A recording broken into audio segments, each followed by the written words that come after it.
Subscribe कीजिए हमारे channel को और बेल आइकन को दबाइए हमारी लेटेस्ट वीडियो सबसे पहले देखिए।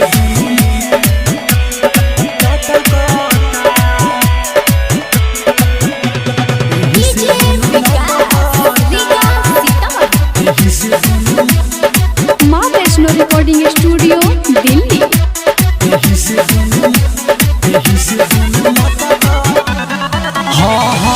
पढ़े जाइले हम रोज स्कूल में, कोरा उठा के हमके घुस जाला पुल में।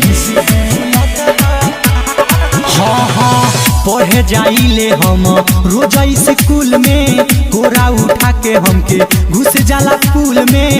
वैसे ओढ़नी बिछा के हमके पटकता, हाथे धो के दबावे खूब कस के, यही से दुनू लटकता, यही से दुनू लटकता।